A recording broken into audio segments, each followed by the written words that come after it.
আসসালামু আলাইকুম বন্ধুরা, তোমরা কেমন আছো? তোমরা সবাই ভালো আছো তো? আজকে হবে রাজহাঁস রান্না। তোমরা আগের ভিডিওতে অবশ্যই দেখেছো, আমি কিনে এনেছিলাম। তো এই যে এদিকে রাজহাঁস, এই যে এটাকে রান্না হবে, রান্না করবে আমার বর। তো এটাকে আমি এখন নিয়ে যাব আমার ভাইয়ের দোকানে কাটার জন্য।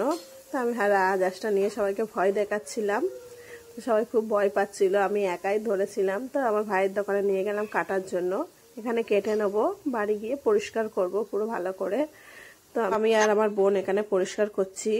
পরিষ্কার করতে খুবই কষ্ট, লোম ছাড়ানোই যাচ্ছিল না। এখানে গরম জল দিয়ে লোমটা ছাড়াচ্ছি, আস্তে আস্তে অনেকটা পরিষ্কার করে নিয়েছি।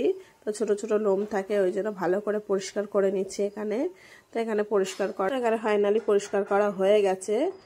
ভালো করে দেখে নিচ্ছি আমি, খুবই কষ্ট পরিষ্কার করতে, লোম একদমই ছাড়ানো যাচ্ছিল না। তো ভালো করে পরিষ্কার করে মা খালামারা বলে যে হলুদ মাখিয়ে নাকি পোড়ালে ভালো ছোট ছোট যেগুলো লোম থাকে সেগুলো আর থাকে না। তো আমি ভালো করে এখানে হলুদ মাখিয়ে নিচ্ছি, পুরো গায়ে ভালো করে হলুদ মাখিয়ে নেবো। তো এখানে ভালো করে আমি মাখিয়ে নিচ্ছি। এখানে মাখিয়ে এখানে চুলোয়, কাঠের চুলোয় এটাকে পোড়াবো ভালো করে, যাতে ছোট্ট লোম থাকলে আমার বর, আমার বোনের বর ছোট লোম দেখলে আর ওরা ঘৃণায় খাবে না। তো যেন ভালো করে হলুদ মাখিয়ে এটাকে পোড়াবো। এখানে ভালো করে আমি মাখিয়ে নিলাম। এটা খুব কষ্ট, লোমগুলো খুবই শক্ত ছিল, ছাড়াতে খুবই কষ্ট হয়েছে। তো দেখো এখানে, তো আমি এখানে মাখিয়ে নিলাম ভালো করে।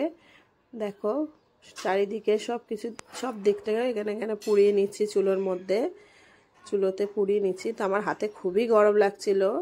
তো আমি জালি খুঁজছিলাম যে জালি দিয়ে পোড়াবো, তো ওখানে পাওয়াই যাচ্ছে না। দরকারের সময় বলে না, কাজের সময় কিছু পাওয়া যায় না। তো এই যে আমি হাত দিয়েই পোড়াচ্ছি ভালো করে, ভালো করে চারিপাশে সব পুড়িয়ে নেবো ভালো করে, যেন কোনো লোম না থাকে। তাই জন্য তো পোড়ানোর পর আমার বর এখানে সব পিস করছে। আমি একদমই বটি দিয়ে কাটতে পারছিলাম না। আমার ভাইয়ের দোকানেই, মাংসর দোকানেই পিস করে দেয় আমার ভাই, কিন্তু দোকান বন্ধ হয়ে গেছিলো। তাই জন্য আমার বর এখানে এসে যে পিস করছে চাপড় দিয়ে, খুবই শক্ত মাংস।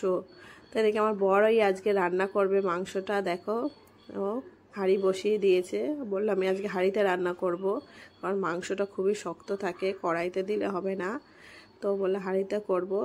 তো দেখা যাক, আজকে মাংসটা রান্না করছে। ও ভালো রান্না করতে পারে খুবই, মাংস সব রকম মাংস, বিরিয়ানি ও খুবই সুন্দর রান্না করে। তো এদিকে সব পেঁয়াজ লাল করে গোটা মশলাগুলো সব দিয়ে দিচ্ছে, দিয়ে ভালো করে লাল করে নেবে। তো এদিকে রান্নাও পেঁয়াজ লাল হয়ে গেছে, ও মাংসগুলো সব এখানে ঢেলে দিচ্ছে। তো মাংস পেঁয়াজের সাথে কষিয়ে ও রান্না করে, আমরা যেরকম মশলা কষিয়ে রান্না করি, ও পেঁয়াজের সাথেই মাংস দিয়ে রান্না করে। তো ভালো করে কষিয়ে নিচ্ছে সুন্দর করে, পেঁয়াজের সাথে সব রকম গোটা মশলাও দিয়ে দিয়েছে। তো ভালো করে সব নেড়ে দিল, নেড়ে ওখান থেকে জল বেরোচ্ছিল, ওই জন্য ও ঢাকা দিয়ে দিল। সব রকম গুঁড়ো মশলা রেডি করছে এখানে সব। এখানে হলুদ দিয়ে দিচ্ছে, এখানে ও হলুদ কম দেয়, তা হলুদটা বেশি, তা আমি বললাম বলে হলুদ দিয়েছি। তো এখানে জিরের গুঁড়ো, ধনের গুঁড়ো, সব রকম মশলা এখানে দিয়ে দেবে ও। তো লঙ্কাটা দেখো একটুখানি দেবে, ও ঝাল খায় না, ওর জন্য ঝাল একদম অল্প দিয়েছে। দিয়ে তো এখানে দিচ্ছে কাশ্মীরি গুঁড়ো লঙ্কা। কাশ্মীরি মির্চটা দিলে কালারটা খুবই সুন্দর আসে, লাল লাল আসে, মানে ঝাল কম থাকলেও কালারটা দেখতে খুবই সুন্দর লাগে। তো ভালো করে আবার নেড়ে দিচ্ছে, নেড়ে নেড়ে ও খুব কষতে ভালোবাসে মাংস, মানে খুব নাড়েও, নাড়লে কালারটাও খুব সুন্দর আসে। তো এখানে দিয়ে দেবে ব্ল্যাক পাউডার, গোলমরিচের গুঁড়ো। তো ওটাও দিয়ে দিচ্ছে ও রান্না। এখানে আমার ছোটো বোনের বড়, ওই যে ফাইনালি মাংস রান্না হয়ে গেছে, কালারটা দেখো। আমরা প্রেশার কুকারে দিয়ে দিয়েছিলাম পরে। তো আমি আর এখানে খেতে বসে গেছি। রান্না খুবই সুন্দর হয়েছে। আবার নেক্সট ব্লগে দেখা হবে, টাটা। এটা আমার হচ্ছে ক্যামেরাম্যান। তো আল্লাহ হাফিজ।